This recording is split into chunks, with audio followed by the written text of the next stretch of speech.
Il faut savoir que si la RDC est comme ça, oui, c'est géopolitique.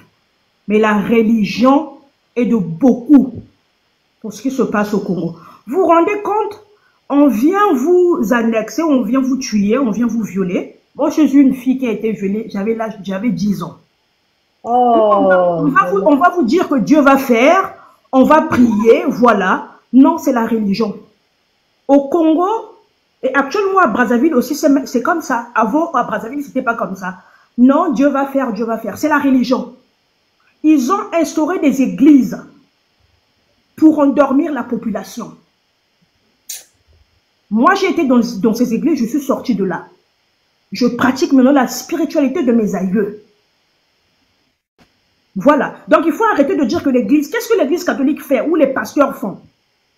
Vous trouvez normal qu'un président de la République dise qu'on doit prier, on doit faire des veillées de prière pour que Dieu nous aide? Est-ce que ça, c'est pas avoir un problème mental?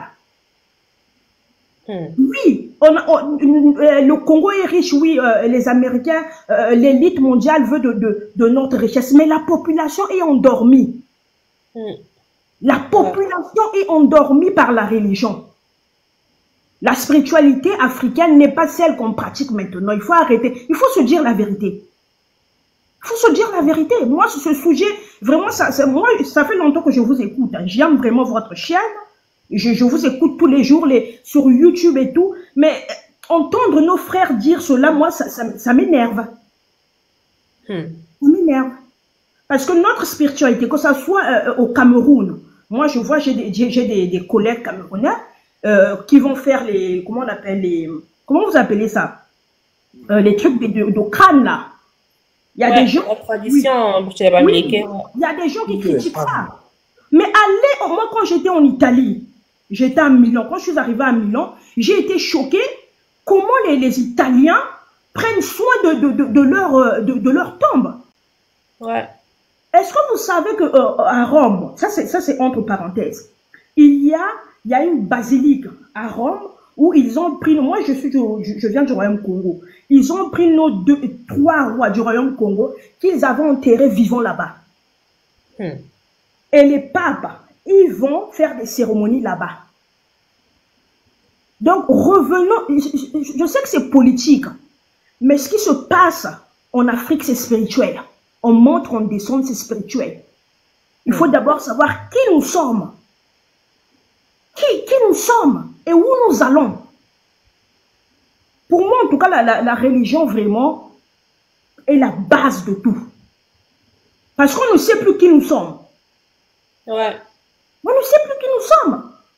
Même chez nous, le peuple bamileke qui pratique, qui est très proche de la spiritualité africaine aussi, c'est pas que nous sommes mieux qu'au Congo, hein. C'est pas, ça n'a pas changé grand chose dans nos pays. Et si vous regardez même je sais, mais mon cher frère.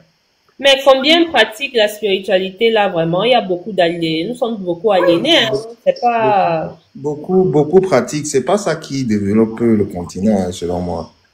Si vous prenez même ceux qui sont encore, c'est pas d'idée qui me vient en tête. Même l'Éthiopie ne s'est pas développée. C'est juste parce que les gens se sont détachés même du côté religieux, du côté spirituel un peu trop prononcé. Ils se sont remis dans la réalité de tous les jours qui est quoi?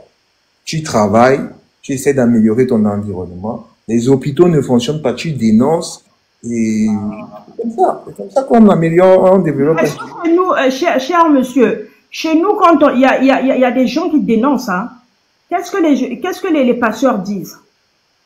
Il faut prier pour nos dirigeants. Le pasteur ne va jamais vous demander d'aller attaquer. C'est ce que je suis en train de vous dire. Quand le pasteur dit tout le temps, il faut faire des jeûnes pour le président, pour les députés qui nous font du mal. Comment voulez-vous que les gens sont hypnotisés? Moi, j'étais dedans. J'étais dans ces églises. Je dis, beaucoup de gens naissent, grandissent sans objectif de vie. Ils ne comprennent pas quel est le rôle de leur génération. L'Africain doit en fait se demander, bon, moi, aujourd'hui, quels sont les challenges de ma génération? Qu'est-ce que j'ai accompli?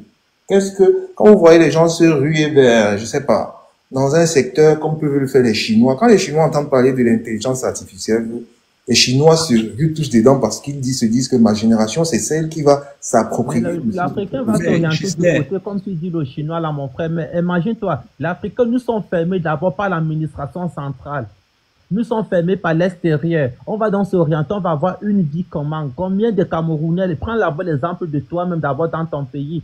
Qu'est-ce qui peut expliquer qu'un secrétaire de la présidence va faire campagne à l'église? On a vu à l'église de Douala. Mais mon frère, qu'est-ce que tu dis là, mon frère? Arrête un peu de vouloir tirer sur nous. On nous a hypnotisés, on nous a endormi l'esprit. Moi qui suis en train de parler, j'ai mon fils, mon neveu qui est prêtre.